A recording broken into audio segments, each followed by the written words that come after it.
Marcus Chun felt the silk blindfold cover his eyes as the CEO's mocking laughter echoed through the private dining room. Her $50,000 wager designed to destroy him in front of her wealthy friend. She had no idea she had just challenged a man who could taste terroir the way others see color. Before we continue, don't forget to subscribe to the channel, like the video, comment where in the world you're watching from. Let's go. The laughter hit Marcus's Chun like a physical wave before he even entered the private dining room. It was the kind of laughter that comes easily to people who have never worried about money, the kind that echoes off crystal chandeliers and bounces between walls lined with bottles worth more than his monthly rent. He paused just outside the doorway of La Maison Dorie's most exclusive space, adjusting the black bow tie that suddenly felt like it was strangling, and tried to remember why he had agreed to work this shift. The answer came to him in the form of a crumpled envelope shoved deep in his pocket, the one with the bright red letters spelling out final notice. His daughter Emma's medical bills had become a mountain he couldn't climb. And every extra shift, every humiliating private party, every smile he forced while serving people who looked through him like he was made of air, it all went toward that mountain, one shovelful at a time, even if his back was breaking under the weight. He pushed through the door with the silver tray of champagne flutes balanced perfectly on his palm, a skill he had honed over 6 years of invisible service. The private dining room was a symphony of wealth. 12 people sat around an oval table draped in ivory silk, their designer clothes and glittering jewelry catching the warm glow of the candle. At the head of the table sat a woman who commanded the space like a queen holding court. Victoria Sterling, CEO of Sterling Innovations,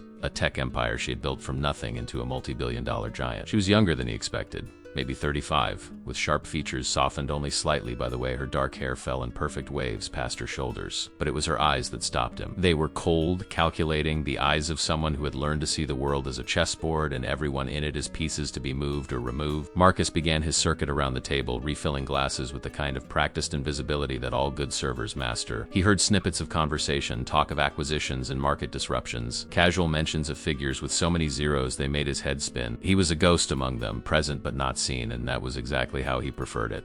The less attention he drew, the less chance there was for something to go wrong. But tonight the universe had other plans. He was refilling the glass of a man in a navy suit, a venture capitalist named Derek Hartman, who Victoria had introduced earlier as her date. When he heard his name, not his first name, but the mocking tone that could only mean someone was talking about him, it was a woman across the table, a blonde in a dress that probably cost more than his car, leaning toward Victoria with a wine flush on her cheeks and a malicious glint in her eye. "Actually, Victoria, I have to ask," the blonde said, her voice carrying across the sudden lull in conversation. "Is it true what they say about sommeliers? That the truly gifted ones can identify any wine blindfolded?" Victoria's perfectly shaped eyebrow arched with interest. "I would imagine so, Caroline. The training is quite rigorous from what I understand." "Oh, I'm sure it is," Caroline continued, and now Marcus felt the prickle of attention shifting toward him. "But what about regular waiters? I mean, how skilled could they really be?" She gestured vaguely in his direction, not quite looking at him, as if he were a particularly interesting piece of furniture. "I bet this one couldn't tell a Bordeaux from a Burgundy if his life depended on it." The table erupted in polite laughter, the kind that wasn't quite cruel enough to be called bullying but had edges sharp enough to cut. Marcus felt his jaw tighten, but he kept his face carefully neutral, a mask he had perfected over years of swallowing his pride. He continued pouring, determined to finish his task and disappear back into the kitchen where he belonged. But Victoria Sterling did not let things go. She set down her fork with a delicate clink that somehow commanded instant silence. Her cold gaze swept over Marcus, assessing him the same way she might assess a quarterly earnings report. "Disappointing numbers in a cheap uniform." "What an intriguing question, Caroline," Victoria said, her voice smooth as aged whiskey. She turned her full attention to Marcus, and he felt like a specimen pinned under a microscope. "You there? What is your name?" "Marcus, madam," he replied quietly, keeping his eyes downcast in the posture of deference that was expected of him. "Marcus Chun." "Well, Marcus Chun," Victoria continued, a small, cruel smile playing at her lips, "my friend has posed an interesting question about your ability, or rather your lack thereof." The man beside her, Derek, chuckled and squeezed her hand encouragingly. She was performing, Marcus realized, putting on a show for her date and her wealthy friends. And he was the entertainment. "I work in venture capital, you see," Victoria continued, swirling the wine in her glass as if she were swirling his fate along with it. "And in my world, we bet on potential. We invest in capabilities. We take calculated risks." She paused, letting the anticipation build. "So here is my proposition, Marcus Chun, a wager, if you will. If you can serve me wine while blindfolded and correctly identify 3 bottles I select without seeing the labels, I will give you $50,000 cash tonight." The number hit Marcus like a fist to his chest. $50,000. It was more than he made in a year. It was Emma's medical bills paid in full with money left over. It was breathing room, dignity, a chance to stop drowning. The room seemed to tilt slightly and he gripped the tray harder to steady himself. But Victoria continued, her smile widening like a cat that had just spotted a very stupid mouse. "When you fail, and you will fail, You will resign from this establishment immediately. Tonight will be your last shifts. You will leave here humiliated, exposed as the fraud that you are, and someone who pretends to understand fine dining but is really just a minimum wage servant playing dress up. Her eyes glittered with anticipated victory. Do we have a wager, Marcus Chun? The silence in the room was absolute. Every eye was fixed on him, waiting for him to crumble, to apologize and scurry away with his tail between his legs. He could see it in their faces, the certainty that he would never accept, that he knew his place. They had already written the ending to the story. The poor waiter backs down, they all have a good laugh, and the evening continues exactly. But they didn't know Marcus Chun. They didn't know that before Emma was born.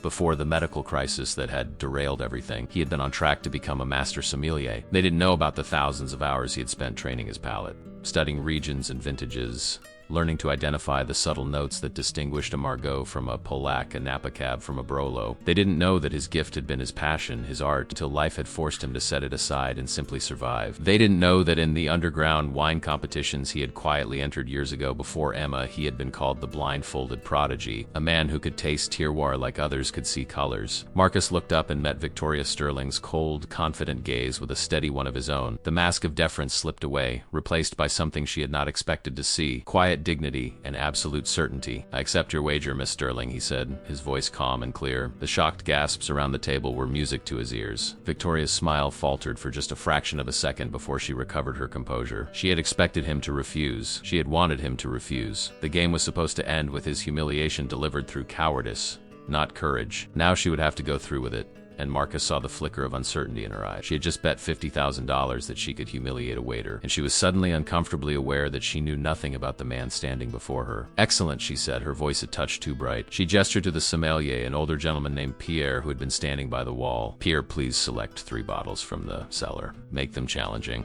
Different regions, different years. We want to give our confident waiter here a fair chance. Her tone made it clear she thought no chance was fair enough to matter. Pierre, who had been watching the exchange with growing discomfort, nodded reluctantly. He disappeared through a side door, and the table erupted into excited chatter. Side bets were being placed. Caroline was laughing with delight at the unexpected entertainment.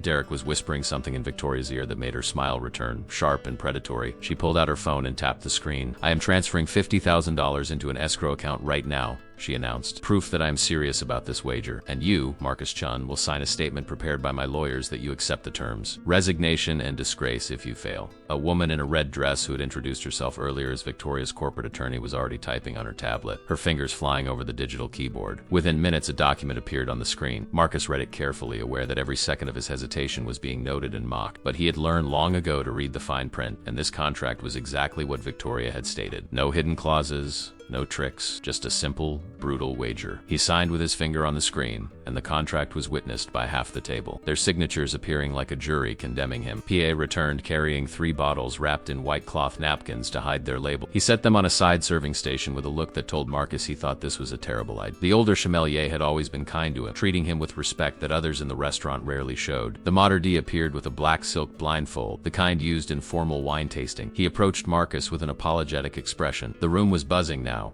electric with anticipation. Victoria stood, smoothing her dress with the confidence of someone who had already won. Ladies and gentlemen, she announced with a theatrical flourish, let us begin our little experiment. Marcus, if you would be so kind as to remove your jacket and roll up your sleeves. I want everyone to see that there is no trickery involved. Marcus complied, draping his waiter's jacket over a nearby chair and rolling his white sleeves to his elbows. His hands were steady. His heartbeat was surprisingly calm. This was not the terrifying moment he thought it would be. Instead, it felt like stepping back into a part of himself he had locked away, a room in his soul he had boarded up because looking inside hurt too much. The blindfold was tied securely over his eyes, plunging him into darkness. The darkness behind the blindfold was complete and strangely comforting. Marcus took a deep breath, centering himself the way his old mentor had taught him years ago. When you cannot see, you must listen. When you cannot hear, you must smell. When you cannot smell, you must taste. And when you taste, you must remember everything the wine is trying to tell you. Each bottle is a story, Marcus. Your job is to listen. He heard the whisper of fabric as someone moved, the clink of glass, and then Piers's gentle voice close to his ear. I'm sorry about this, my friend. The first bottle was being opened. Marcus heard the soft pop of the cork, a gurgle of wine being poured into a glass. He extended his hand and Pierre guided it to the stem of a wine glass. The room had gone silent again, watching, waiting for him to fail. Marcus lifted the glass and performed the ritual that was as natural to him as breathing. First, he swirled gently,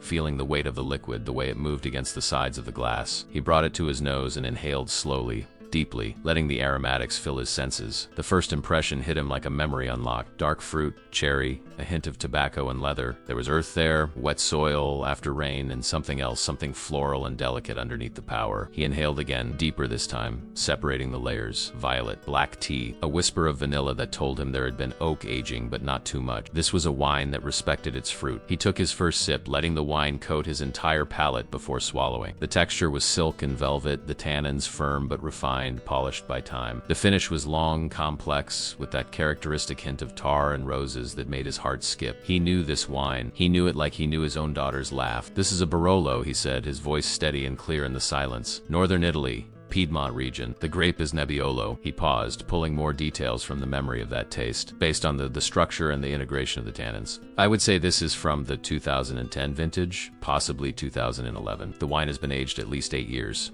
If I had to guess the specific vineyard, I would say this comes from the Canubi area, one of the Grand Crus of Barolo." His voice carried a quiet confidence that came from absolute certainty. He was not guessing. He was remembering. The silence that followed was different now. It was not the anticipatory silence of people waiting for a failure. It was the shocked silence of people witnessing something they had not thought possible. Pierre's voice cracked slightly as he spoke. "He is correct. This is a 2010 Barolo from Canubi, Marchesi di Barolo label." The room exploded in murmurs. Marcus heard Victoria's sharp intake of breath, a sound that might have been anger or surprise or both. He also heard Caroline's nervous laugh cut short as if someone had squeezed her arm in warning. "Lucky guess," Victoria said, but her voice had lost some of its casual cruelty. It was tighter now. Controlled. "Let us continue." The second bottle. Marcus heard the next cork being pulled, and this time the pour sounded different, thicker, more viscous. Pierre placed the second glass in his hand. Marcus went through his ritual again, but this time he was aware of the shift in the room's energy. They were not laughing anymore. They were watching like people watch a tightrope walker who has made it halfway across and might actually make it to the other side. He swirled,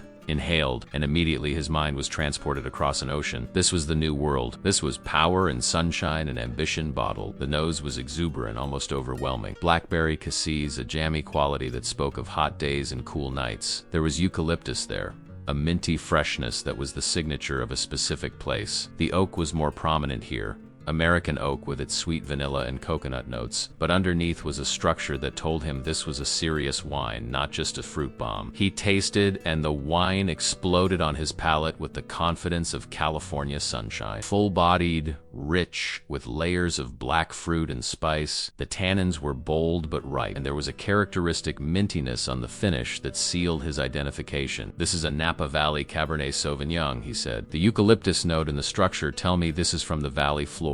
Probably Oakville or Rutherford. The oak treatment and the fruit concentration suggests a premium producer. Based on the balance and the way the wine has developed, I would estimate this is from the 2012 or 2013 vintage. A very good year for Napa." Pierre's voice was filled with something that sounded almost like pride. 2012 Napa Valley Cabernet from Opus 1, Oakville District. Again, he is exactly correct. The murmurs were louder now, excited, disbelieving. Marcus could hear chairs scraping as people leaned forward. Someone whispered that this was impossible. Someone else said the blindfold must be see-through, but most telling was Victoria's silence. She said nothing at all, and in that absence of words, Marcus felt the shift in power. The hunter had become the hunted. "The third bottle," Victoria finally said, and now her voice was ice over steel. "Make it difficult, Pierre. The most obscure bottle we have." Marcus heard Pierre's hesitation, then the sound of footsteps walking away. The old sommelier was going deeper into the cellar, searching for something that might finally stump the blindfolded waiter who was making the impossible look effortless. The wait stretched out, tension building with each passing second. Marcus remained still, his breathing even. His hands relaxed at his sides. He was in the zone now, that place where doubt vanishes and instinct takes over. When Pierre returned, Marcus heard the reverence in the way he handled the bottle. This was something special. The cork was old, requiring careful extraction. Marcus heard the sommelier working slowly, deliberately, the kind of care you take with a wine that has aged for decades. The pour was slow, precious. Pierre placed the glass in Marcus's hand, and even through the blindfold, Marcus knew this was the test. This was the wine meant to break him. He brought the glass to his nose and immediately knew he was smelling something ancient and rare. The aromatics were subtle, complex, layered like sedimentary rock. There was dried cherry and leather, tobacco and earth, but underneath was something ethereal, a ghostly quality that only came with serious age. He detected notes of truffle and forest floor, dried roses and old wood. This was European, old world, traditional. This was a wine that had been sleeping in a cellar for longer than Emma had been alive. He tasted, and the wine was like silk that had been worn thin by time. It was delicate but profound, with a finish that seemed to go on forever. The tannins had softened to a whisper, and what remained was pure expression of place. He tasted iron and minerals, the signature of limestone soil.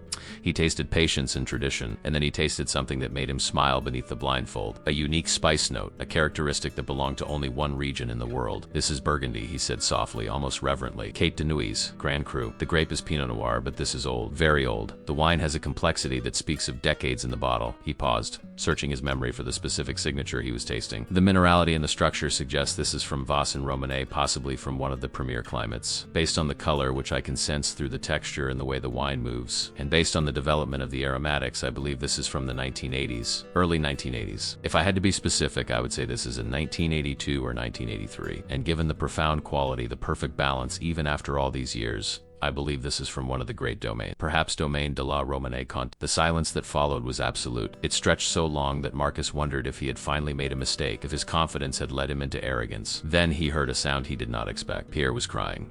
The old sommelier's voice was thick with emotion as he spoke. "This is a 1982 Romanée Conti Grand Cru. It is one of only 6 bottles remaining in our cellar. It is worth at auction approximately $15,000. This young man has just identified it perfectly while blindfolded." The room erupted, not in polite applause but in genuine shocked exclamation. People were standing, talking over each other, their sophisticated veneer cracking to reveal authentic amazement. Marcus heard Derek laugh in disbelief, heard Caroline actually gasp, but above it all he heard nothing from Victoria Sterling. He reached up and removed the blindfold himself, blinking against the sudden light. The first thing he saw was Victoria's face. She was pale, her expression frozen somewhere between fury and something else, something that looked almost like respect. Her hands were clenched on the table in front of her, knuckles white. She had just lost $50,000, but more than that, she had lost face in front of her peers. She had publicly wagered that a waiter was a fraud, and instead she had revealed him to be a master. "You won," she said flatly. The words seemed to cost her physical pain. "I will transfer the funds immediately." She looked down at her phone, her fingers moving with mechanical precision. Marcus watched her, and in that moment he felt something unexpected. Not triumph, but sadness. He had won the money, yes, but he had also just humiliated a woman in front of her friends and her date. He had turned her own cruelty back on her.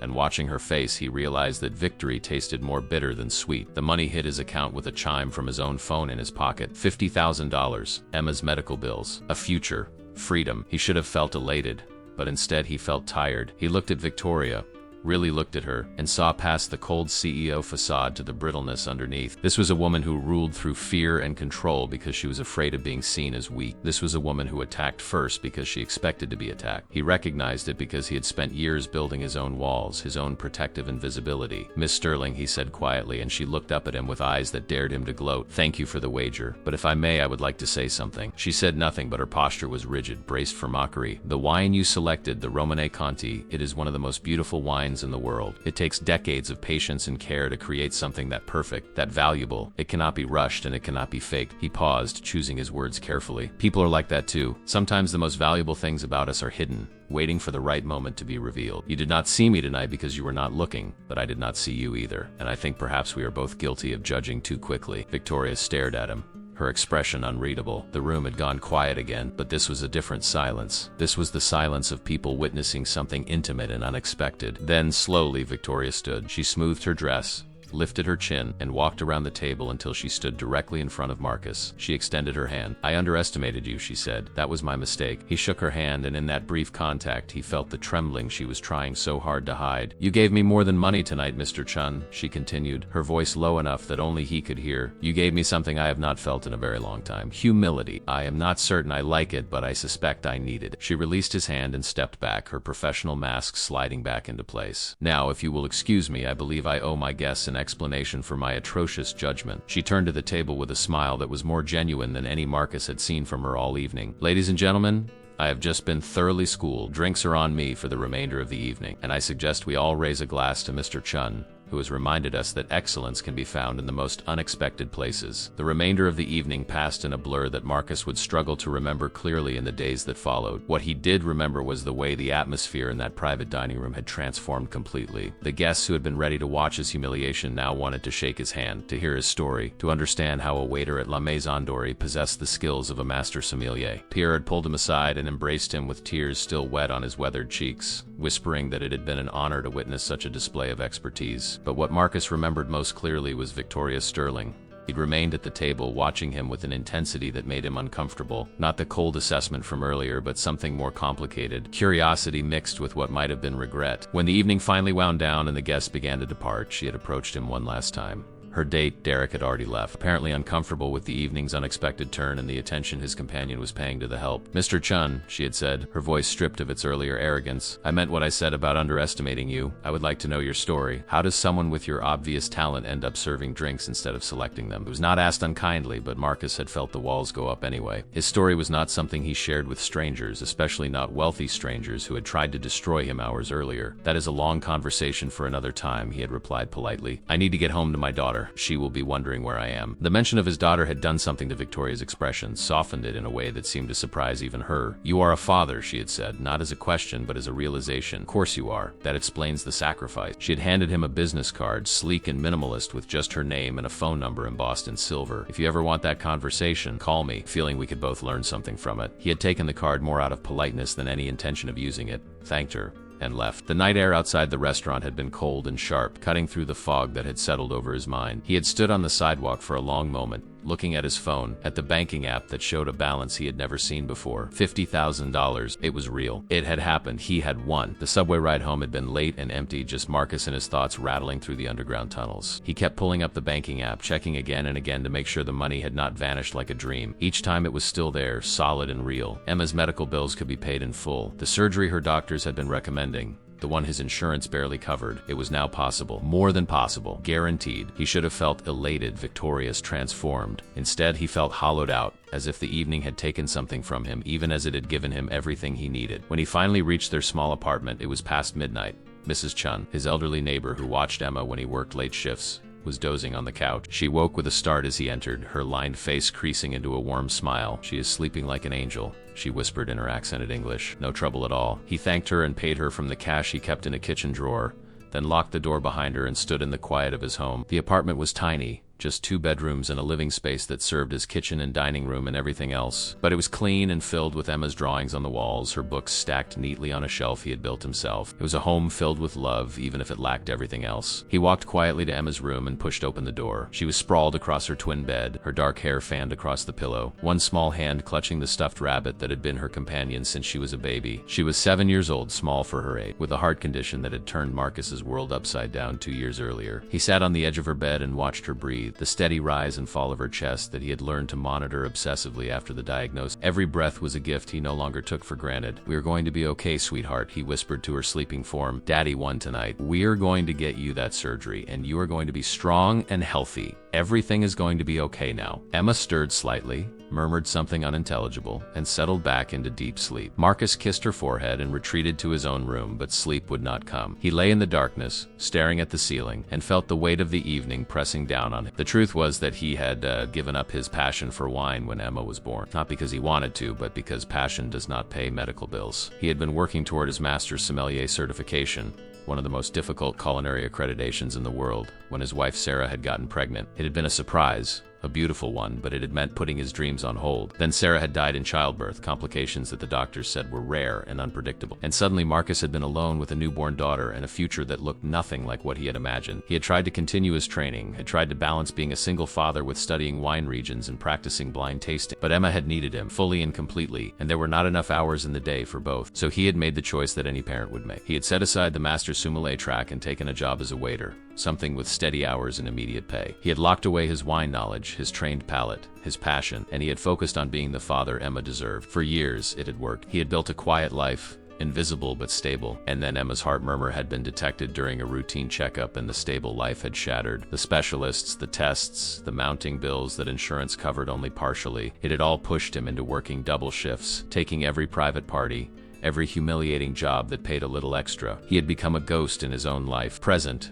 but not really living, just surviving one day at a time. Tonight, Victoria Sterling had ripped away that invisibility. She had forced him to reveal himself, to use the skills he had buried, and in doing so she had reminded him of who he used to be. Marcus Chun, the blindfolded prodigy, the man who could taste terroir and tell you stories about vineyards he had never visited, the man who had loved wine the way poets love words. That man had been sleeping for years, and Victoria had woken him up. He was not sure how he felt. Grateful for the money, yes, but also unsettled, as if she had opened a door he had carefully locked and now cold air was rushing in. He thought about her business card still in his pocket, and wondered what she had meant by saying they could both learn something from a conversation. What could a tech billionaire CEO possibly learn from him beyond the fact that she should not underestimate people? The next morning arrived too quickly, dragged in by Emma's cheerful voice calling for breakfast. Marcus pulled himself out of bed, exhausted but determined to be present for his daughter. He made her favorite, chocolate chip pancakes, and watched as she drowned them in syrup with the enthusiasm of a child who had not yet learned moderation. She chattered about her upcoming school field trip to the aquarium, about her best friend Sophie who had gotten a new puppy, about the book she was reading that had a princess who was also a scientist. "Daddy, you look tired," she said suddenly, her brown eyes studying him with concern that seemed too old for her years. "Did you work hard last night?" "I did," he admitted, "but it was a good night. Very good night." He hesitated, then decided to tell her a version of the truth. "I won some money, Emma.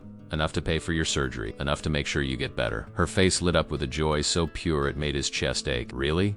Her voice was a squeak of excitement. "Really, Daddy? Does that mean no more hospitals?" "It means the hospitals can fix your heart properly," he said, reaching across to squeeze her small hand. "And then yes, no more hospitals. Just you being a normal, healthy kid who can run and play without getting tired." Emma launched herself out of her chair and wrapped her arms around his neck with the fierce strength of a child who loved completely and without reservation. "You are the best daddy in the whole world," she whispered into his shoulder. Marcus held her and blinked back the tears that threatened to fall. He had won $50,000 last night, but this moment, this simple embrace from his daughter, this was the real prize. This was what made every sacrifice worth it. After he dropped Emma at school, Marcus found himself walking aimlessly through the city instead of heading home to sleep before his next shift. His feet carried him without conscious direction, and he ended up standing in front of a wine shop he used to frequent years ago. Le Caviste was a small boutique tucked between a bakery and a bookshop, its windows displaying bottles that ranged from affordable to astronomical. He had not been inside in over 2 years. The bell chimed as he entered, and the familiar scent of wine and old wood enveloped him like a memory. The owner, a Frenchman named Laurent, looked up from behind the counter, and his weathered face split into a grin of recognition. "Marcus Chun," he exclaimed in his thick accent. "I thought you had died. It's been so long." "Not dead," Marcus replied with a small smile. "Just busy." "Busy," Laurent scoffed, coming around the counter to grip Marcus's hand in both of his. "You disappear from the wine world for years, and you call it busy? I heard rumors, my friend. I heard you gave up the Somme track. I heard you were waiting tables." The disappointment in his voice was clear but not unkind. "I had to," Marcus said simply. "Life had other plans." Laurent studied him for a long moment, then nodded slowly. "Life often does," he agreed, "but you are here now. Tell me, do you still have the gift? Can you still taste the world in a glass?" Marcus thought about last night, about the Barolo and the Napa cab and the ancient Romanée Conti. He thought about how natural it had felt to slip back into that mode, how right it had felt to analyze and identify and understand. "I think so," he said quietly. "I think maybe I never really lost it. I just put it away for a while." "Good," Laurent said firmly. "Then come. I have something I want you to try." He disappeared into the back room and returned with a bottle covered in dust, its label faded but still legible. "This arrived yesterday. An estate sale, someone's grandfather's cellar. I have been saving it for someone who would appreciate it properly." Laurent poured the wine with ceremonial care, the dark ruby liquid catching the morning light that streamed through the shop window. Marcus accepted the glass and went through the familiar ritual, swirling, inhaling, tasting. It was a Chateauneuf du Pape from 1990, a wine that had aged gracefully into something transcendent. He could taste 13 different grape varieties working in harmony, each one contributing to a symphony that spoke of hot provincial summers and the unique terroir of the southern rain. He closed his eyes and let the wine tell him its story, and for those few moments, he was not a struggling single father. He was simply a man who understood beauty. Laurent watched him with the satisfied expression of someone who had just shared something precious with the right person. "You see," he said softly, "the gift is still there. You cannot lose something that is part of your soul, Marcus. You can only forget to use it." They talked for an hour, catching up on years of misconversation. Marcus told him about Emma, about the medical bills, about the choice he had made to set aside his passion for his daughter's survival. Laurent listened without judgment, nodding in the way of someone who understood that life demanded sacrifices from everyone eventually. When Marcus finally mentioned the previous night's wager, Laurent's eyes went wide. $50,000 for a blind tasting, mon Dieu. "And you won?" Marcus nodded, and Laurent let out a long, low whistle. Then he leaned forward, his expression serious. "My friend, I must tell you something. You have a gift that perhaps 1 in 10,000 people possess. To walk away from it for love, for family, that is noble. But to have it and never share it with the world again, that would be a tragedy. You have been given a second chance. This woman, this Victoria Sterling, perhaps she was meant to enter your life. Perhaps the universe is telling you it is time to stop hiding." The words stayed with Marcus as he finally headed home. He thought about them as he tried and failed to sleep. He thought about them during his evening shift at La Maison Dorée, where every other staff member wanted to hear the story of how he had humiliated the Ice Queen CEO. He thought about them as he lay in bed that night, Victoria's business card on his nightstand, the embossed silver numbers catching the moonlight. Laurent was right about one thing. Marcus had been hiding, had made himself invisible not just to survive, but because being invisible meant never risking failure. If no one saw him, no one could be disappointed when he fell short. 3 days passed before Marcus finally picked up the phone and dialed Victoria's number. It rang twice before her crisp voice answered. Victoria Sterling. It's Marcus Chun, he said, his heart pounding harder than it should.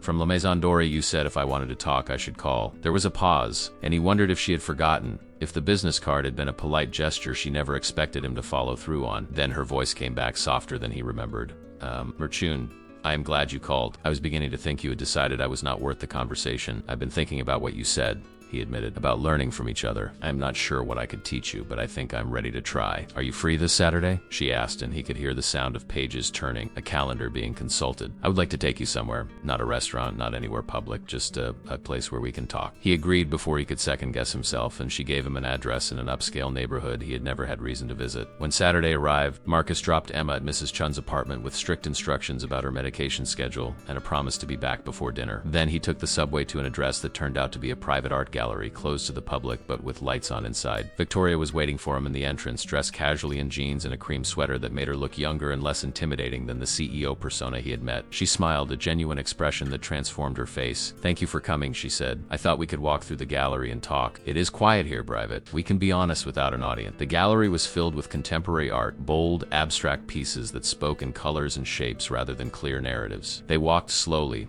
stopping occasionally to look at a particular painting, and Victoria began to tell her story. I built Sterling Innovations from nothing, she said, staring at a canvas of violent reds and oranges. I was 23, fresh out of business school with an idea and more ambition than sense. I worked 100-hour weeks, slept in my office, ate meals I did not taste because I was too busy planning the next move. She turned to look at him. I was successful because I was ruthless. I identified what people wanted before they knew they wanted it, and I delivered it faster and better than anyone else. I made my first million by 25, my first 100 million by 30. By the time I was 32, I was one of the youngest female CEOs in tech. She paused, and I was miserable. Marcus listened without interrupting, sensing that this was a confession she rarely made. Victoria continued, her voice dropping to almost a whisper. Success came at a cost I did not understand I was paying until it was too late. I pushed people away. I viewed every interaction as a transaction, every relationship as a potential threat or asset. I stopped seeing people as human beings and started seeing them as resources to be managed or obstacles to be removed. She laughed, but it was a bitter sound. The night you came to serve our private dinner, do you know why I made that wager? He shook his head and she met his eyes with brutal honesty, because Derek, my date, had made a comment earlier that day. He said I lacked empathy, that I treated people like chess pieces. It bothered me more than I wanted to admit. So when Caroline made that joke about waiters, I saw an opportunity. I thought if I could publicly prove that a waiter was exactly what I expected, a person with limited skill and no hidden depth, it would validate my worldview. It would prove that I was right to view people hierarchically, that my success was justified by my superiority. The confession hung in the air between them. Marcus felt his understanding of that night shift and deepen. It was not about me at all, he said slowly. I was just a stand-in for everyone you have ever dismissed. She nodded, looking away. Yes, and when you not only met my challenge but exceeded it with such grace and skill, you destroyed the entire foundation of my worldview in about 20 minutes. She turned back to him and he saw vulnerability in her eyes that he had not seen before. You could have been cruel when you won. You had every right to humiliate me the way I tried to humiliate you, but instead, you showed me kindness. You saw me as a human being, even after I'd refused to see you as one. That haunted me, Marcus. It still does. They moved to another painting, this one a serene landscape of blues and greens, and Marcus found himself sharing his own story. He told her about Sarah, about falling in love with a woman who believed he could be anything he wanted to be. He told her about the master sommelier dream, about the countless hours of study and practice, about the blind tastings where he would identify wines from around the world with accuracy that amazed even his mentors. He told her about the joy of that work, the way wine connected him to history and geography and human artistry. Then he told her about Sarah's death, about holding Emma for the first time while grief nearly tore him apart. He told her about the choice he had made to put his daughter first, to become invisible so that she could survive. And finally, he told her about the medical bills, about watching his brilliant, healthy daughter slowly become limited by a heart that was not strong enough to support her dream. My invisibility was protection, he explained. If no one expected anything from me, I could not fail anyone. If no one saw my potential, they would not be disappointed when I chose my daughter over my ambitions. But you forced me back into the light. You made me remember who I used to be, and now I am not sure how to live in both worlds. How do I be the father Emma needs and also the man I used to be? Victoria listened with an intensity that made him feel truly heard, perhaps for the first time since Sarah died. When he finished, she was quiet for a long moment. Then she said something that surprised him. I do not think you have to choose. I think you have been seeing it as an either-or situation when it might be a both. And what if there was a way to use your gift that did not take you away from Emma? What if you could build something that honored both parts of who you are? He looked at her questioningly, and she continued. Sterling Innovations is expanding into luxury hospitality. We have been planning to launch a boutique boutique hotel chain that caters to ultra-high net worth individuals. Each property will have a signature restaurant with the finest wine program in its city. We need someone to design and oversee that program, someone with your expertise and your passion. Marcus felt his heart begin to race. That is a corporate position. I have no experience in corporate management. You have the only experience that matters, she countered. You understand wine at a level very few people ever achieve. Everything else can be learned. She pulled out her phone and pulled up a document. This is what I'm offering. A salary that would make the $50,000 look like a down payment. Full benefits including the kind of medical coverage that would make Emma's surgery not just possible but accessible at the best facilities in the country. And flexible hours because I know you need to be there for your daughter. You would travel occasionally to visit properties, but most of the work could be done from an office here in the city. You would have a team, resources, the ability to build something extraordinary. The offer was so far beyond anything Marcus had imagined that he felt dizzy. Why? He asked. Why would you do this for me? Victoria's expression softened. Because 3 nights ago you reminded me that I have been living wrong. You showed me that true excellence is not about dominating others. It is about lifting them up. This is not charity, Marcus. This is me recognizing talent and wanting to build something beautiful with someone who understands beauty. She hesitated, then added, and because I think maybe we could be friends. Real friends. The kind who see each other as equals, as human beings with value beyond what we can provide each other professionally. I need that in my life. I think maybe you do too. Marcus thought about Emma, about the surgery that would give her a normal, healthy childhood. He thought about Laurent's words, about gifts that were meant to be shared. He thought about the years of invisibility, of hiding his light under a bushel because he was afraid. And he thought about this complicated, difficult woman standing before him, offering him not just a job, but a chance at redemption, at becoming whole again. It was terrifying and exhilarating in equal measure. Marcus stood in the quiet gallery, Victoria's offer hanging in the air between them like something fragile and precious. He wanted to say yes immediately, to leap at the opportunity that would transform his life and Emma's future. But years of caution, of protecting himself from disappointment, made him hesitate. What if he failed? What if he had been invisible for so long that he had forgotten how to be seen? What if he could not live up to the expectations that came with a position like this? As if reading his thoughts, Victoria spoke softly. You are afraid. I can see it. You are wondering if you are good enough, if you can really step back into this world after so long away. Marcus nodded, unable to voice the doubts that were swirling in his mind. She moved closer, her expression earnest. Let me tell you what I see when I look at you, Marcus. I see a man who sacrificed his dreams for love. I see a man who worked jobs beneath his talent without complaint because he had a higher purpose. I see a man who, when challenged, rose to meet that challenge with grace and skill that left experts speechless. She paused. I do not see someone who is not good enough. I see someone who has been more than good enough for years but has been playing in the wrong arena. Her words cracked something open inside him, a dam that had been holding back years of suppressed ambition and self-doubt. He thought about Emma, about the life he wanted to give her. Not just medical care, but a father who was whole, who was living fully, who could show her that dreams were worth pursuing even when they seemed impossible. I need time to think, he said finally. This is not a small decision. Of course, Victoria replied. Take all the time you need, but know this. The offer stands regardless of how long you take to decide. I am not going anywhere, and neither is the opportunity. They spent another hour walking through the gallery, talking about art and wine, and the strange paths that had brought them both to this moment. Victoria told him about growing up poor, about a father who had worked 3 jobs and still could not make ends meet,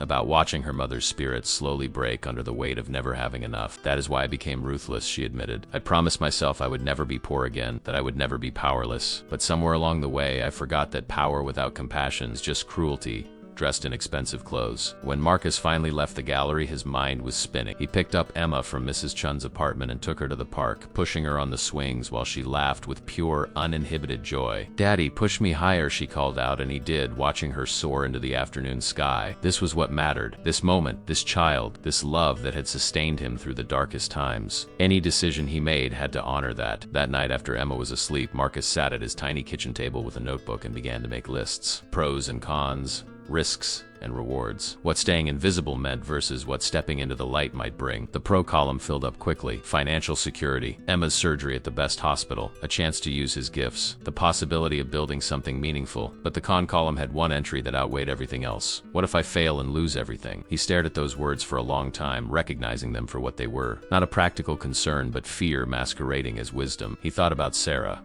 about what she would say if she were here. She had always been the brave one, the one who pushed him to take risks, to believe in himself even when he did not. She would have told him that playing it safe was not the same as being safe, that protecting yourself from failure also meant protecting yourself from success. She would have told him that Emma deserved to see her father chase his dream, not just because of what success might bring, but because of what the chase itself would teach her about courage. The next morning, Marcus called Victoria before he could second-guess himself. I accept, he said when she answered. I want the position. I want to build something beautiful.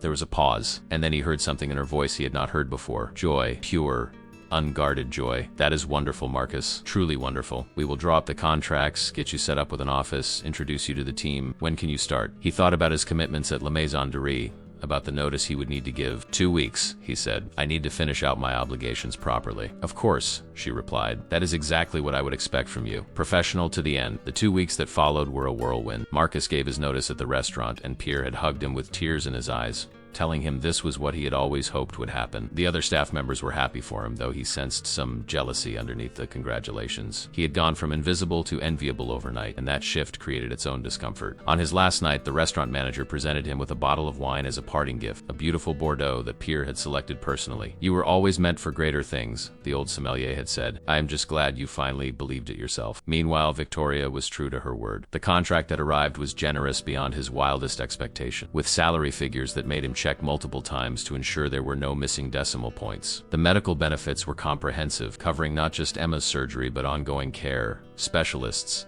anything she might need. There was even a clause about education assistance, a college fund that Sterling Innovations would contribute to annually. Victoria had thought of everything, had built a safety net so complete that it addressed fears he had not even articulated. His first day at Sterling Innovations was terrifying. The building was all glass and steel, a monument to success that seemed to stretch endlessly into the sky. Marcus arrived wearing a new suit that Victoria had insisted the company pay for, feeling like an imposter in borrowed clothes. The receptionist directed him to the 43rd floor, and when the elevator doors opened, he found himself in a sleek, modern office space that looked like it belonged in a design magazine. Victoria was waiting for him, professional in a charcoal suit, but with a warm smile that eased some of his nervousness. Welcome to Sterling Innovations, she said, extending her hand. Are you ready to change the luxury hospitality industry? He shook her hand, drew a deep breath, and nodded. As ready as I will ever be. She led him through a maze of glass-walled offices and open workspaces, introducing him to what seemed like dozens of people whose names he struggled to remember. Everyone was polite, professional, but he could see the curiosity in their eyes. Who was this outsider that Victoria Sterling had personally recruited? What made him special enough to warrant the CEO's attention? Finally, they arrived at his office, a corner space with floor-to-ceiling windows that offered a breathtaking view of the city. It was larger than his entire apartment, furnished with a sleek desk, comfortable chairs, and empty shelves waiting to be filled. This is your space, Victoria said. Make it yours. Your assistant Jennifer will be here shortly to go over your schedule and help you get settled. The executive team meeting is at 2, and I would like you to present your initial vision for the wine program.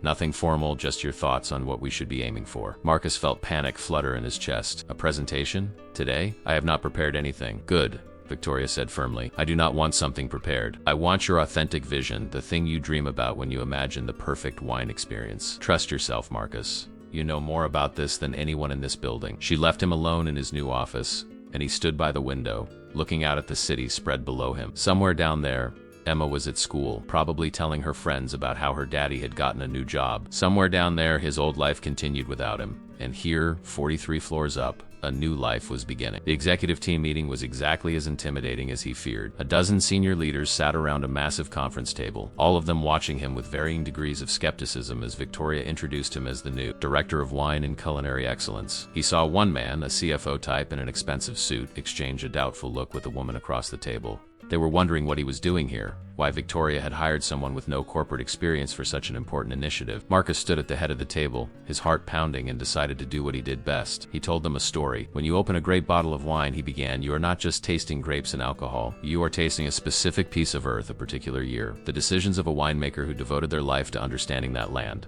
Every bottle is a story of place and time and human care. He walked slowly around the table as he spoke, making eye contact with each person. What we are building with this hotel chain is the same thing. We are not just creating luxury accommodations. We are creating stories that guests will carry with them forever. Stories of perfect moments, of wines that open their eyes to new possibilities, of service so intuitive it feels like magic. He could see the skeptical executives beginning to lean forward, to listen with real attention. Our wine program should not be about having the most expensive bottles or the longest list, he continued. It should be about creating connections. A guest arrives tired from travel, and our sommelier somehow knows to offer them exactly the wine that will make them feel at home. A couple celebrates their anniversary, and the wine we choose becomes part of that memory, part of their love story. That is what I want to build. Not just a wine program, but a series of unforgettable moments. When he finished, there was a moment of silence, and then Victoria began to applaud. The rest of the table joined in, and Marcus saw that the skepticism had transformed into something else. Interest, excitement, belief. relief after the meeting. Several executives approached him to discuss ideas, to offer support, to tell him they were looking forward to working with him. Victoria caught his eye across the room and smiled. A smile that said, "I told you so," without words. The first month passed in a blur of meetings, research, and planning. Marcus traveled to visit potential hotel properties, tasting wines from local distributors, building relationships with vineyard owners and importers. He hired a small team of talented sommeliers who shared his vision, young professionals who were hungry to create something extraordinary. He designed wine lists that told stories, that took guests on journeys through regions and styles, that educated without being pretentious. And slowly, carefully, he began to believe that maybe he belonged here after all. But the most important moment came 6 weeks into his new position. Emma's surgery was scheduled at the Children's Hospital, the best cardiac facility in the region. Marcus took a week off, and Victoria sent flowers to Emma's room with a card that read, "For the bravest girl I have never met." The surgery was long, 8 hours of waiting in a sterile room while his daughter's life hung in the balance. He paced, prayed, made bargains with a God he was not sure he believed in. And when the surgeon finally emerged with a tired smile to tell him that the operation was a success, that Emma's heart was now strong and healthy, Marcus collapsed into a chair and wept. Victoria came to visit Emma in the hospital on the third day after the surgery. Marcus was surprised to see her, surprised that the CEO of a multi-billion-dollar company would take time out of her schedule to visit an employee's daughter. But when she walked into the room carrying a stuffed elephant the size of a small car and a stack of books about scientists and explorers, he realized this was not a corporate obligation. This was something personal. Emma, still groggy from medication but recovering beautifully according to the nurses, looked at Victoria with wide, curious eyes. "Are you my daddy's boss?" she asked in her small voice. Victoria set down the elephant and pulled a chair close to the bed. "I suppose I am, technically, but really I am your daddy's friend, and I wanted to meet the girl who makes him smile every time he talks about her." Emma giggled, clearly charmed by the attention. "Daddy says you are very important and very smart." Victoria glanced at Marcus, something soft passing across her expression. "Your daddy is kind. The truth is, I am just someone who is still learning how to be a good person, but your father is already teaching me a lot about that." They spent an hour together, Victoria reading to Emma from one of the books about Marie Curie, explaining complex scientific concepts in ways that made Emma's face light up with understanding. Marcus watched from his chair by the window, seeing a side of Victoria he had not witnessed before. She was gentle with Emma, patient, genuinely interested in what his daughter had to say. When Emma asked if Victoria had any children, he saw a shadow cross her face before she answered, "No, sweetheart. I spent so many years building my company that I forgot to build other parts of my life. But meeting you makes me think I might have missed something important." After Emma dozed off, Victoria and Marcus walked to the hospital cafeteria for coffee. They sat by a window overlooking the parking lot, and Victoria wrapped her hands around her cup as if seeking warmth from something cold inside her. "I never wanted children," she said quietly, "or at least I told myself I did not want them. It was easier to believe I had made a choice rather than admit I was too afraid to let anyone depend on me that completely." She looked up at Marcus. "But seeing you with Emma, seeing the way you love her so purely, so completely, it makes me wonder what I sacrificed without even realizing." Marcus thought about how to respond, how to honor her honesty with his own. "Being a parent is terrifying," he said finally. "Every day you wake up knowing that this small person's entire world depends on you not failing. When Emma was diagnosed with her heart condition,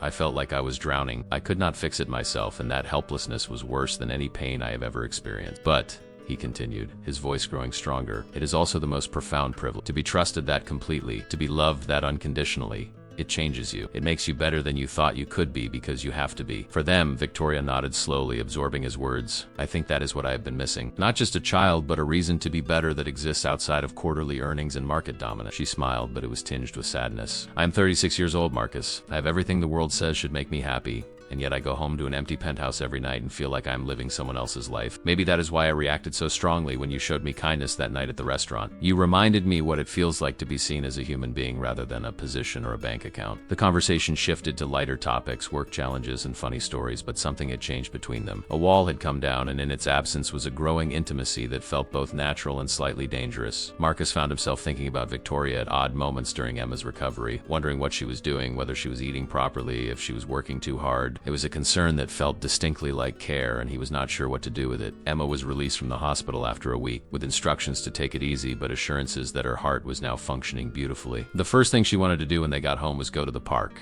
but the doctors had been clear about limiting strenuous activity for another month. So instead, Marcus set up a blanket fort in their living room, strung fairy lights inside, and they spent the afternoon reading books and watching movies. Emma fell asleep against his side, her head on his shoulder, and Marcus felt a contentment so complete it brought tears to his eyes. His daughter was going to be okay. They were going to be okay. Work resumed with a new intensity. The first Sterling Innovations boutique hotel was set to open in 6 months, and Marcus threw himself into ensuring the wine program would be flawless. He flew to Napa to meet with vintners, spent long days tasting and evaluating hundreds of wines, worked with his team to create a training program that would ensure every sommelier in the chain understood, not just the technical aspects but the emotional mission behind their work. He was building something that mattered, and the satisfaction was profound. Victoria often joined him for tastings, claiming she needed to understand the product they were offering, but Marcus suspected the real reason was that she enjoyed the conversations that flowed as freely as the wine. They would sit in his office after hours, tasting through a flight of wines from different regions, and talk about everything except business. She told him about her childhood, about a mother who had loved art but never had the money to pursue it, about how that had driven Victoria to ensure she would never be limited by finances. He told her about Sarah, about falling in love at 22 and believing they would have forever, about the grief that still caught him off guard in quiet moments. One evening, after tasting through a series of exceptional burgundies, Victoria set down her glass and looked at him with unusual seriousness. "Can I ask you something personal?" "Of course,"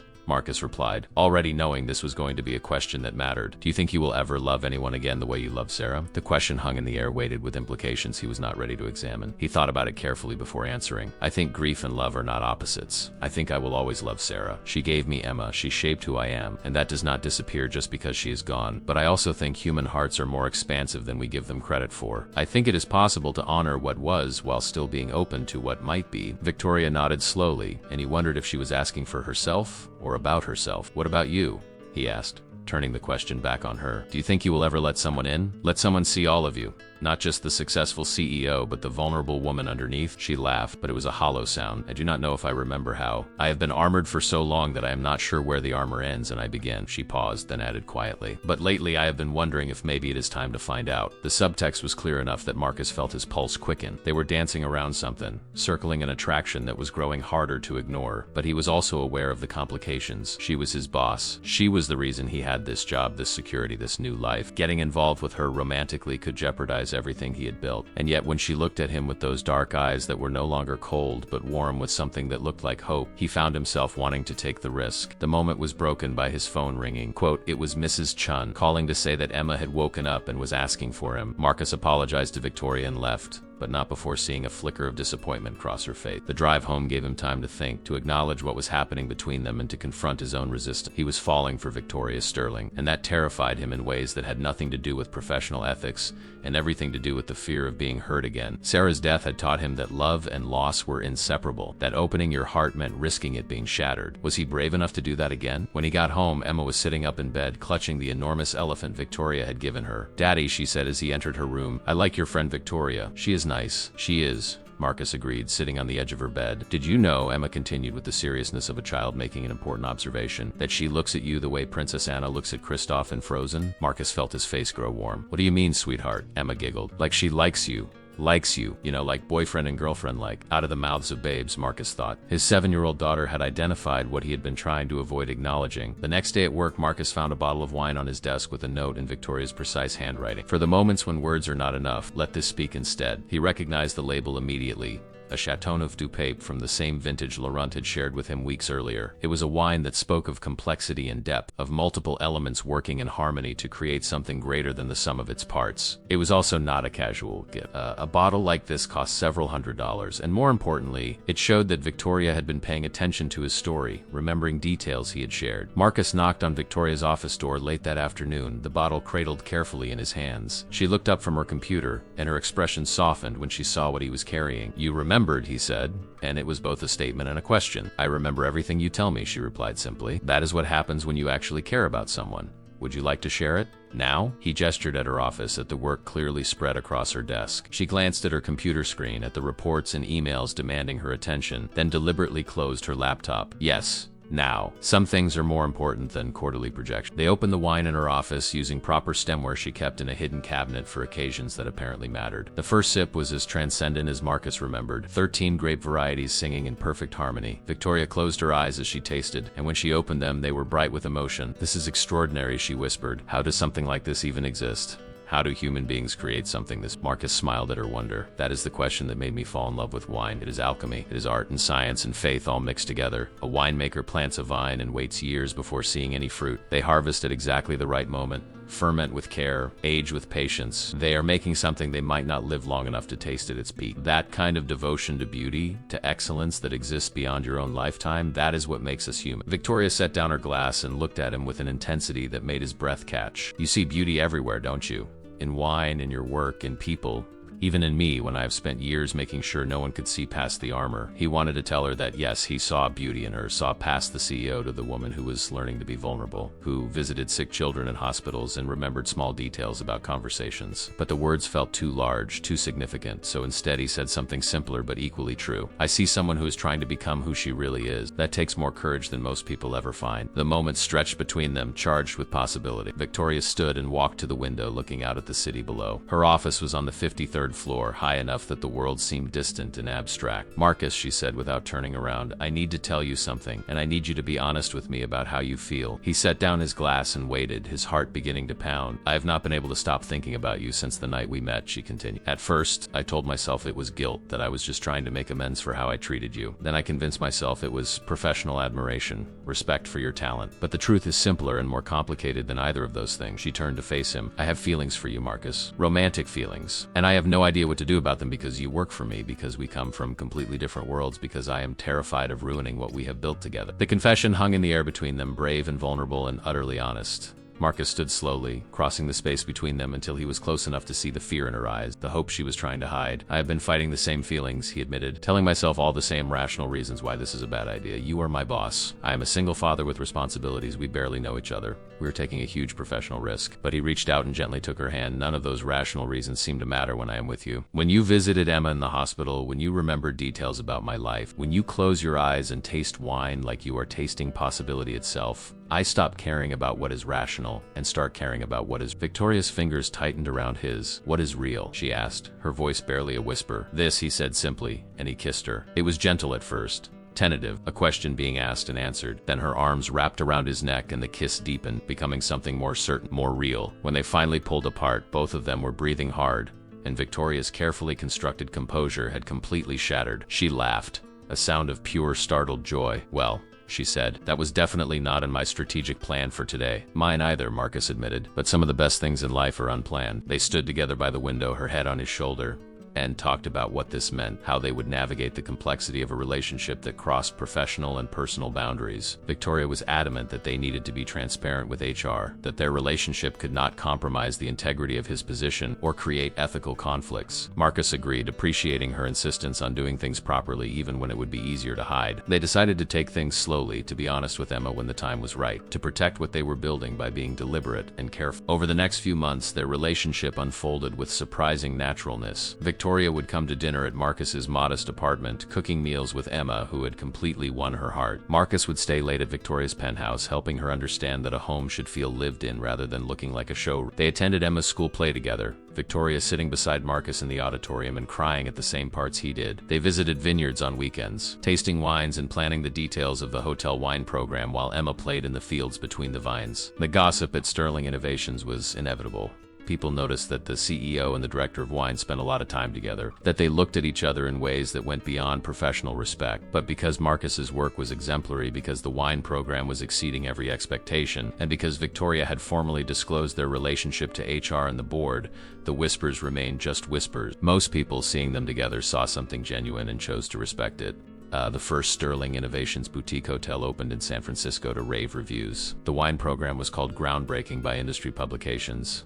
A perfect marriage of expertise and accessibility. Marcus had created something that honored his passion while remaining welcoming to guests who might not know the difference between Burgundy and Bordeaux. He trained his team to educate without condescending, to recommend wines that matched not just the food but the emotion of the moment. It was everything he had envisioned, and the success felt both validating and humbling. At the opening gala, Victoria gave a speech that moved many in the audience to tears. She talked about excellence and vision, about what happens when you invest in talent and trust in possibilities. And then she did something unexpected. She told the story of the wager at La Maison Dorée, of the cruel bet she had made and how it had transformed both of their lives. I tried to humiliate a man I judged to be beneath me, she said to the silent room. Instead, he showed me grace, skill, and humanity that changed everything I thought I knew about success. This hotel, this wine program, exist because Marcus Chun taught me to see beauty where I had only seen transactions. He taught me that true luxury is not about expense. It is about care, about attention, about treating every moment as if it matters. Marcus, standing at the back of the room, felt his throat tighten with emotion, caught Victoria's eye across the crowd, and the smile she gave him was luminous with love and pride. After the speeches, they found a quiet corner of the hotel's wine cellar, away from the celebration, and toasted with a bottle of the Barolo he had identified blindfolded all those months ago. To second chances, Victoria said, raising her glass. To seeing what has been invisible, Marcus replied. They drank,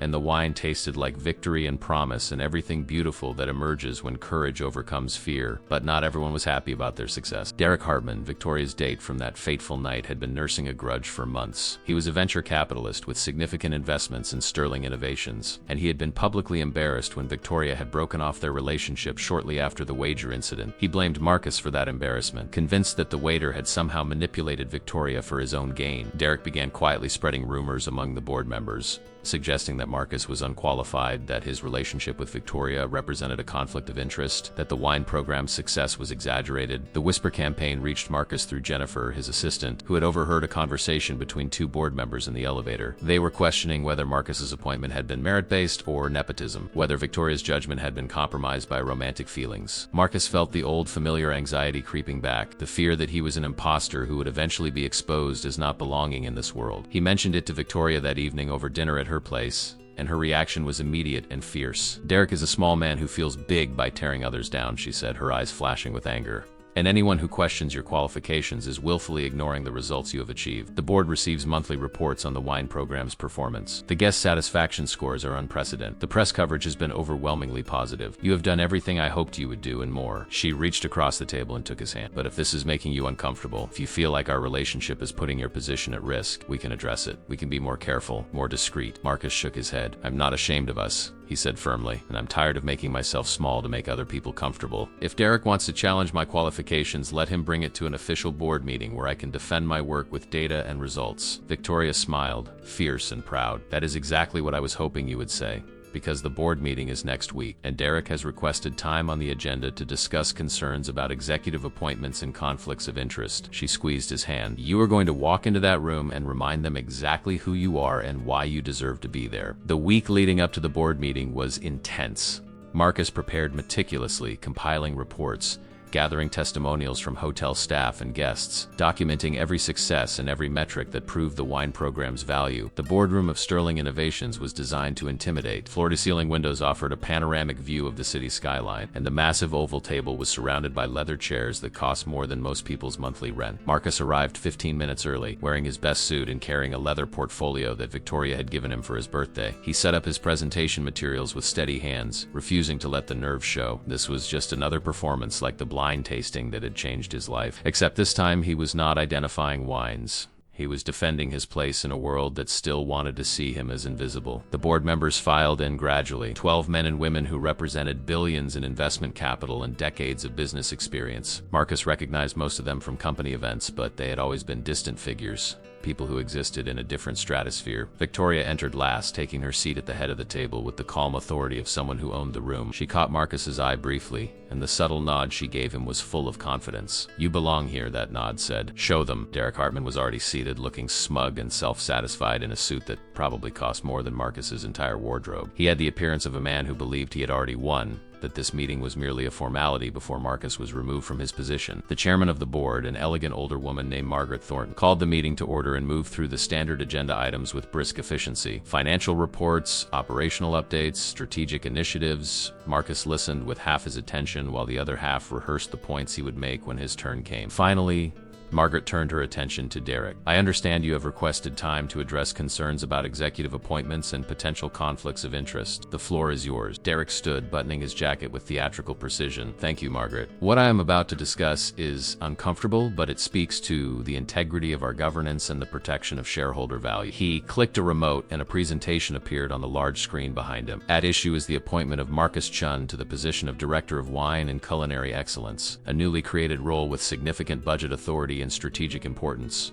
Derek's presentation was professionally crafted and devastatingly comprehensive. He showed Marcus's employment history, highlighting the gap years when he had been a waiter, the absence of traditional corporate management experience, the lack of formal business education. He presented an org chart showing how unusual it was for someone to jump from frontline service to director level without intermediate positions. He quoted industry standards for executive qualifications and pointed out all the ways Marcus failed to meet them, and then, with feigned reluctance, he addressed the relationship. "We all know that Mr. Chun and Mr. Sterling are romantically involved," Derek said, his tone suggesting this was a scandal rather than a relationship disclosed through proper channels. "While I certainly wish them both personal happiness, we must ask difficult questions. Would Mr. Chun have been appointed to this role if he were not dating our CEO? Has Ms. Sterling's judgment been compromised by emotional attachment? Are we, as a board, failing in our fiduciary duty by allowing personal relationships to influence corporate decisions?" He let the questions hang in the air, poisonous and seemingly reasonable. Marcus felt anger rising in his chest, but he forced himself to remain calm. Derek was good at this, framing attacks as concerns, packaging cruelty as prudence. Several board members were nodding thoughtfully, their expressions troubled. Derek continued, showing comparative salary data, suggesting that Marcus was overpaid for his experience level, implying that shareholder funds were being used to subsidize Victoria's romantic choices. By the time he finished, the room felt heavy with doubt. Margaret Thornton looked at Victoria with a carefully neutral expression. "Miss Sterling, would you like to respond to these concerns?" Victoria shook her head. "I would prefer to let Mr. Chun defend himself and his work. I appointed him because of his qualifications, not despite them, but I recognize that my word on this matter may be viewed as biased, so I will let the results speak. Marcus, the floor is yours." He stood, feeling the weight of every eye in the room.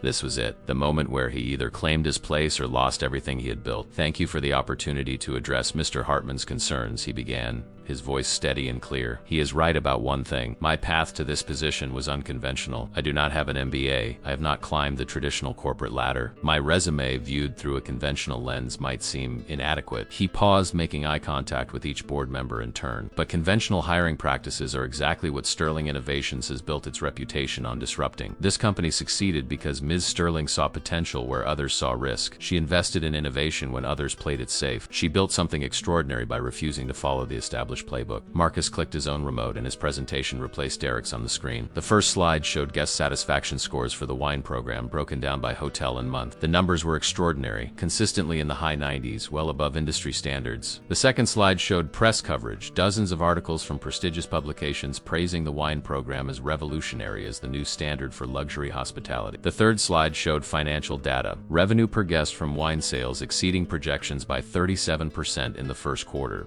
alone. "Mr. Hartman questioned my qualifications," Marcus continued, "but let me clarify what those qualifications actually are. Before I became a father, before circumstances required me to set aside my ambitions, I was on track to become a master sommelier. For those unfamiliar with that certification, fewer than 300 people in the world hold that title. The examination has a pass rate of about 8%. I completed all the coursework and passed the theory examination before life circumstances required me to pause." He showed his credentials, certificates from wine programs, letters of recommendation from respected sommeliers, documentation of his expertise that Derek had conveniently omitted. "But technical knowledge is only part of what this role requires," Marcus said, advancing to the next slide. "This position demands the ability to create experiences that resonate emotionally with guests, to train teams in the art of hospitality, to build relationships with vineyard owners and distributors across the world." He showed testimonials from staff members he had hired and trained, from hotel guests who had written to express how the wine program had elevated their stay, from industry partners who praised his professionalism and vision. "These are the qualifications that matter in this role, and by these measures I have exceeded every expectation." Regarding the conflict of interest concern, Marcus continued, his voice gaining strength. "Ms. Sterling and I disclosed our relationship to HR and this board as soon as it became serious. We have followed every protocol, maintained clear professional boundaries, and ensured that my compensation and performance reviews are handled by the coup rather than by Ms. Sterling directly. Our relationship is a matter of public record within the company. We have hidden nothing." He looked directly at Derek. "What Mr. Hartman frames as a scandal is actually an example of how to handle workplace relationships with integrity and transparency." Marcus advanced to his final slide, a simple image of the San Francisco hotel's wine cellar with guests gathered for a tasting. "But let me address the real question underlying Mr. Hartman's presentation," he said quiet. "The question of whether I deserve to be here, whether someone like me belongs in a boardroom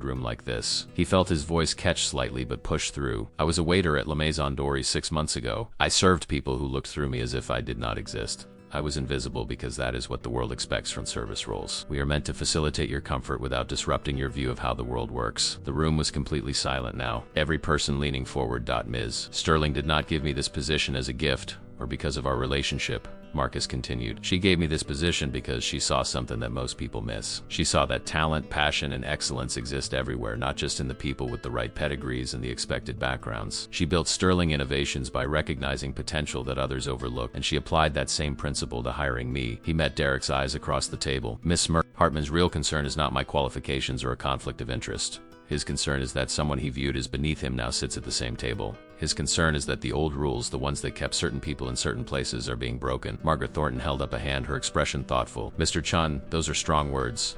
Can you substantiate that claim? Marcus nodded. Mr. Hartman was present at the dinner where Miss Sterling made her wager with me. He watched the entire blind tasting. He saw me demonstrate expertise that impressed even the restaurant's master sommelier. And yet in his presentation today, he characterized me as merely a waiter with no relevant skills. That omission is not accidental. It is deliberate erasure of evidence that contradicts his narrative. Derek's face had gone red, his composure cracking. That is a mischaracterization of my concerns, he protested. This is about corporate governance, not personal bias. Victoria spoke for the first time, her voice cutting through the tension like a blade. Actually, Derek, let us be honest about what this is. You have been upset since I ended our relationship 6 months ago. You have made several attempts to undermine Mr. Chun's position through back channels and gossip. This presentation is not about protecting shareholder value, it is about wounded pride. She stood, her presence commanding absolute attention. And if we are going to question relationships, let us examine yours. You have investments in 3 of our competitors. You have advocated for strategic decisions that would benefit those investments. You claim to be concerned about conflicts of interest while harboring your own. The boardroom erupted in murmurs. Margaret Thornton raised her hand for silence, her expression stern. These are serious allegations on both sides. We will need to examine the facts carefully.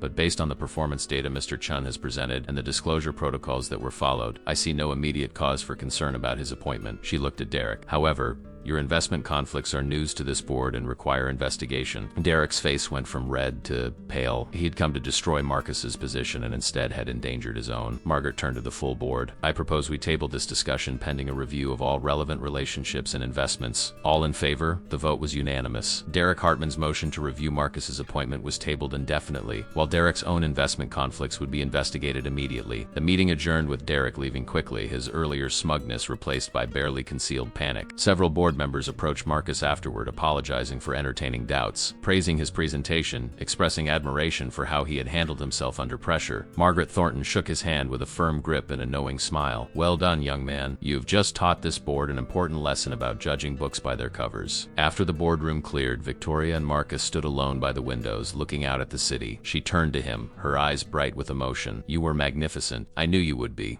But watching you stand up there and claim your place, it was one of the proudest moments of my life. Marcus felt the adrenaline finally draining away, leaving him exhausted but exhilarated. I was terrified, he admitted, but I realized something while I was speaking.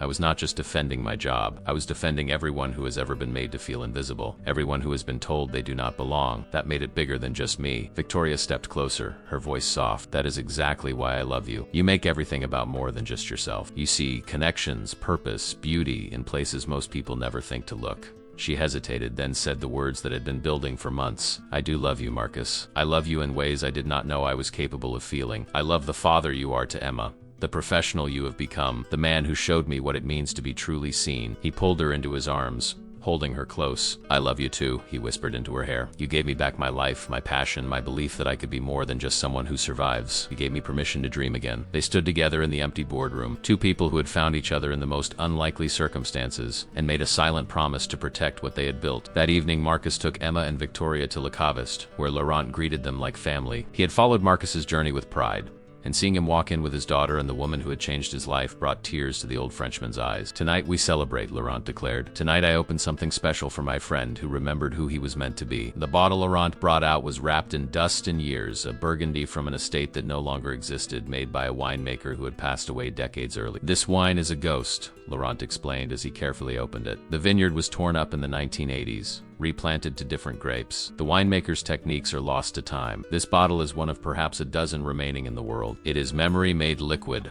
a story that can only be told a few more times before it vanishes forever. He poured small amounts into 3 glasses, and a juice for Emma, who watched the ritual with fascinated attention. Marcus lifted his glass and inhaled, and the wine transported him to a place in time he had never known but could somehow feel. It spoke of old vines and patient hands, of traditions passed down through generations, of a love for the land that transcended economics or recognition. He tasted, and the wine was ethereal, barely there but profoundly present, like touching the hand of someone who lived a century ago. "This is why I love wine," he said softly, his voice thick with emotion. "It is time travel. It is connection to people we will never meet, places we may never visit. It is humanity's belief that beauty is worth preserving, worth sharing, worth sacrificing for." Emma, who had been watching her father with the intuitive understanding of a child who knows when a moment matters, raised her juice glass. "To Daddy," she said solemnly, "who makes magic with wine and love." They all laughed and clinked glasses, and Laurent wiped his eyes with a handkerchief that had seen many emotional moments in his small shop. Victoria looked at Marcus across the table, and in her eyes he saw not the CEO or the woman who had tried to humiliate him, but someone who had been as lost as he was, who had found her way home through the same unlikely journey. The investigation into Derek Hartman's conflicts of interest moved swiftly. Within 2 weeks it was revealed that he had been actively working against Sterling Innovations' interests,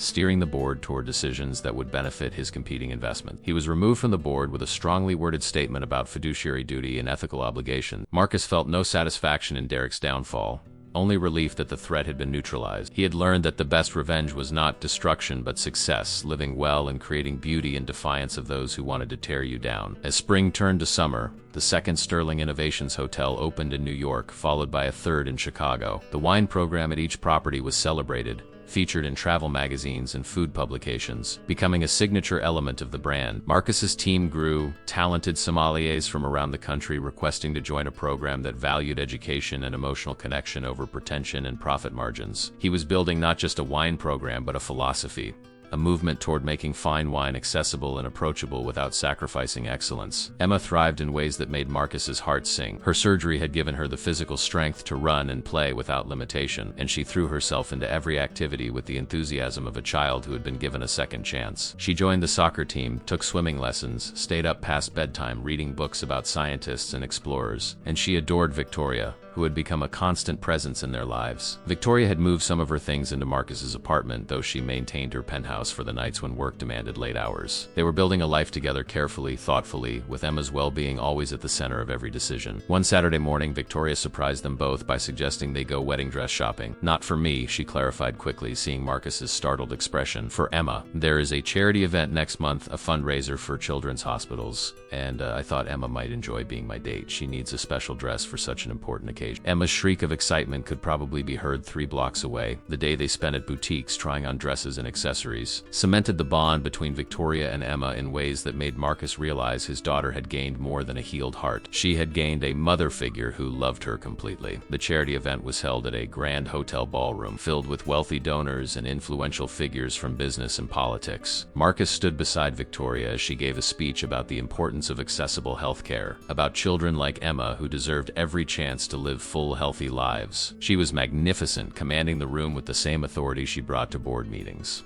but with a warmth and vulnerability that came from speaking about something deeply personal. Afterward, as couples moved to the dance floor, Victoria knelt beside Emma in her beautiful pink dress and asked formally, "Miss Emma Chun, would you honor me with this dance?" Emma's face lit up with joy as Victoria led her onto the floor, carefully matching her steps to the child's enthusiastic, if uncoordinated movements. Marcus watched them, his heart so full it felt like it might burst. He thought about the journey that had brought them here, from that humiliating wager at La Maison Dorée to this moment of pure happiness. He thought about all the ways life surprised you, how the worst moments could transform into the best ones if you had courage enough to stay open to possibility. Later, when Emma had been taken home by Mrs. Chun and the event was winding down, Victoria and Marcus stood on a terrace overlooking the city. The night air was warm, filled with the distant sounds of traffic and music. Victoria leaned against the railing and Marcus wrapped his arms around her from behind, resting his chin on her shoulder. "Do you remember the first time we stood like this?" she asked. "In my office after the blind tasting. I was so certain I knew everything about the world, about success, about what mattered." He tightened his embrace. "And now?" "Now," she turned in his arms to face him. "I know that I knew nothing. I thought power was about control, about dominance, about winning at any cost. But real power is what you showed me that night. The power to be vulnerable, to be excellent without being cruel, to lift others up instead of pushing them down." Marcus kissed her forehead, her cheeks, finally her lips. "We saved each other," he said simply. "You gave me back my dreams and I gave you back your humanity. That is not a transaction, that is love." Victoria pulled back slightly, her expression suddenly nervous in a way he had rarely seen. "Speaking of love," she said, reaching into her small evening bag, "I have been carrying this for 2 weeks, trying to find the perfect moment." She pulled out a small velvet box and Marcus felt his breath stop. "I know traditionally the man asks," she continued, her voice shaking slightly, "but I have never been traditional. And I cannot imagine spending another day without knowing that you are committed to building this life life with me forever. She opened the box to reveal a simple platinum band, elegant and understated, exactly what Marcus would have chosen for himself if he had been the one shopping. Marcus Chun, Victoria said, her voice gaining strength as she spoke the words she had clearly rehearsed. Will you marry me? Will you build this extraordinary life with me? Will you let me be Emma's mother and your partner and the person who gets to wake up beside you every morning for the rest of our lives? He looked at this woman who had entered his life as an adversary and become his greatest love, and he realized that some questions answered themselves before words were even necessary. Yes, he whispered,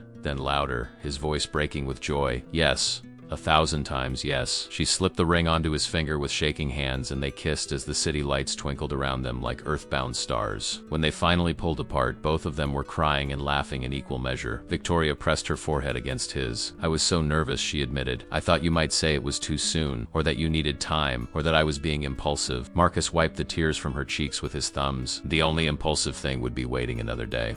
I knew I wanted to spend my life with you the moment you visited Emma in the hospital. I just did not know if you felt the same way. They decided to tell Emma together the next morning over breakfast. Marcus made pancakes while Victoria set the table, and when Emma came out in her pajamas, rubbing sleep from her eyes, they sat her down with unusual ceremony. Sweetheart, Marcus began, Victoria and I have something important to tell you. Emma looked between them with the sharp intuition of a child who already knew something significant was happening. Are you getting married? She asked, and both adults burst into surprised laughter. How did you know? Victoria asked. Emma shrugged with the nonchalance of someone stating the obvious. You look at each other like people in movies do before they kiss. And Daddy wears a ring now. She pointed at Marcus's hand where the platinum band caught the morning light. You are absolutely right, Marcus said, pulling Emma onto his lap. Victoria asked me to marry her last night, and I said yes. How do you feel about that? Emma was quiet for a moment, her face serious as she considered the question with the gravity it deserved. Then she looked at Victoria with her big brown eyes. Does this mean you will be my mom? Victoria's eyes filled with tears. If you want me to be. I would be so honored, Emma. I love you so much. Emma nodded decisively. Then I feel happy. Really, really happy. She threw her arms around Victoria's neck, and Marcus watched the two most important people in his life embrace, and knew that they were no longer broken pieces trying to fit together. They were whole. The wedding was planned for early autumn, a small, intimate ceremony in a vineyard that Marcus had fallen in love with during his travels for work. It was a family-owned estate in Sonoma, where old vines grew on hillsides that glowed golden in the afternoon sun. The ceremony would take place among the vines, with only their closest friends and family in attendance. Laurent would be there, of course, and Pierre from La Maison Dorée. Emma would be the maid of honor, a role she took very seriously, practicing her flower-scattering technique for weeks in advance. As the wedding day approached, Marcus found himself reflecting on the journey that had brought him to this moment. He thought about Sarah, about the grief that had nearly destroyed him, about the years of invisibility and survival. He had learned that grief does not disappear when you fall in love again. It transforms, becomes part of the story rather than the ending of it. He would always love Sarah, always carry her memory, but he had learned that the heart is spacious enough to hold both remembrance and new love, both past and future. The morning of the wedding, Marcus woke early in the small cottage the vineyard provided for guests. Through the window, he could see workers preparing the ceremony space, ranging chairs and stringing lights through the vine. Emma was still asleep in the next room, exhausted from the previous day's excitement. He made coffee and sat on the small porch, watching the sun rise over the vineyard, and felt a peace so complete it seemed to radiate from his bones outward. Victoria called just as he was finishing his coffee. Are you nervous? She asked, and he could hear the smile in her voice. Not even a little bit, he replied honestly. I've never been more certain of anything in my life. Good, she said, because I have a surprise for you, something I have been planning with Laurent. You will understand when you see it. The ceremony was scheduled for 4 in the afternoon, when the light would be perfect, golden and warm. Marcus dressed in a simple charcoal suit, and Emma wore a dress the color of wine, deep burgundy with delicate embroidery. She held his hand as they walked through the vineyard to the ceremony space, and he felt her small fingers squeeze his with reassurance and love. The chairs were filled with faces he loved, people who had been part of his journey back to himself. And at the end of the aisle, standing beneath an arch woven with grapevines and white roses, was Victoria. She wore a dress of champagne silk that moved like liquid in the breeze, her hair loose around her shoulders, her face radiant with a joy so pure it took his breath away. But it was what stood beside her that made Marcus stop in his tracks, his heart suddenly pounding. On a small table draped in white linen sat 3 bottles of wine, each wrapped in cloth napkins to hide their labels. Beside them lay a black silk blindfold. Victoria's eyes met his across the distance, and her smile was mischievous and loving and absolutely perfect. Marcus began to laugh, a sound of pure delight. She had recreated the challenge that had brought them together, but this time with love instead of cruelty, with celebration instead of humiliation. He walked down the aisle with Emma beside him, and when he reached Victoria, she took his hands in hers. "Before we make our vows," she said, loud enough for everyone to hear, "I have a challenge for my future husband. The man I am about to marry once made me a promise. He said that if I could serve him while I'm blindfolded and he could correctly identify it, he would marry me." She paused as laughter rippled through the guests. "Well, I am holding him to that promise." Marcus grinned. "I never said that. You are adding conditions after the fact, perhaps," Victoria admitted, "but humor me anyway. Show everyone here the gift that brought us together. Show them the magic that made me see you when I had been blind." Laurent stepped forward, holding the blindfold with ceremonial care. Marcus allowed the old Frenchman to tie it over his eyes, plunging him into familiar darkness. He heard the pop of a cork, the glug of wine being poured, and then Victoria's hands guiding his to the stem of a glass. He went through the ritual that had become as natural as breathing, swirling, inhaling, tasting. The wine spoke to him of sunshine and limestone, of patient aging and careful attention. "This is a Burgundy," he said, his voice clear and confident. "Pouligny, Montrachet, white Burgundy, Chardonnay. The minerality suggests Premier Cru, possibly Les Pucelles vineyard. Based on the development and the perfect balance, I would estimate 2014 vintage." "Correct," Victoria said, wonder in her voice even though she had expected nothing less. "Try this." Second, another cork, another pour, and this time the wine was bold and structured, speaking of Bordeaux and Left Bank and Cabernet Sauvignon's noble power. He identified it perfectly. The third wine was a surprise, something ethereal and delicate, and when he tasted it, he realized what she had done. "This is the Chateauneuf du Pape," he said softly. "The bottle you gave me. The wine that made me realize I was falling in love with you." He heard her quick intake of breath, and then she was removing the blindfold, her eyes shining with tears. "I wanted to prove something," she said, her voice carrying to every guest. "This man, whom I once tried to humiliate, whom I judged as beneath me, has a gift that is truly extraordinary. But more than that, he has a heart that sees beauty everywhere, that finds connection in the smallest moments, that transforms cruelty into grace." She squeezed his hand. "Marcus Chun, you taught me what it means to truly see someone. You taught me that excellence and kindness are not opposites but partners. You taught me that love is not about control or power or winning. It is about being brave enough to be vulnerable, strong enough to be gentle, and wise enough to know that the most valuable things in life cannot be bought or earned through ruthlessness. They can only be received through openness and given through love." The officiant, sensing the perfect moment, invited them to exchange their written vows. Marcus spoke first, his voice steady despite the emotion threatening to overwhelm him. "Victoria, when you walked into my life, I was a man who had made himself invisible because I was afraid of being seen and found wanting. You forced me back into the light, and at first I resented you for it. But you did not just reveal me. You helped me remember who I was meant to be. You gave me back my passion, my purpose, my belief that I was worth more than survival. You loved my daughter as if she were your own. You saw potential where others saw only limitation. You proved that transformation is possible, that people can change, that redemption is real. I promise to spend the rest of my life showing you the same grace you showed me. I promise to see you, always in your entirety. I promise to love you through every vintage of our lives together. From the bold years to the delicate ones, from the challenges to the celebrations." Victoria's vows were equally heartfelt, her voice breaking with emotion as she promised to honor him, to support Emma, to build a family based on love rather than obligation. When they finally kissed as husband and wife, the applause from their guests mingled with the sound of the wind moving through the vine, and Marcus felt that his life had come full circle in the most unexpected and beautiful way possible. The reception was held in the vineyard's rustic stone cellar, a space that smelled of oak and earth and time. They danced, ate food prepared by a chef who understood that meals were love made visible, and drank wines that Laurent had selected with the care of a man curating a masterpiece. Emma fell asleep in Victoria's arms during the toasts, her burgundy dress rumpled, her face peaceful, and as the evening wound down and the stars emerged above the vineyard, Marcus and Victoria stood together looking out at the vines that had witnessed their vows. "Do you remember what you said to me that night at the restaurant?" Victoria asked. "After the blind tasting, when I tried to thank you?" Marcus thought back. "I said that people are like great wines, that the most valuable things are often hidden, waiting for the right moment to be revealed." She nodded. "You were right. We were both hidden, both afraid, both playing roles we thought the world required, but we found each other anyway. We saw past the uniforms and the titles to the humans underneath. That is the real miracle, Marcus. Not the blind tasting or the career or any of it. Just two people brave enough to be seen. They returned home to a life that was rich not in the ways the world measures richness, but in the ways that actually matter." Marcus continued building the wine program, expanding it to new properties while maintaining the intimate personal touch that made it special. Victoria led Sterling Innovations to even greater success,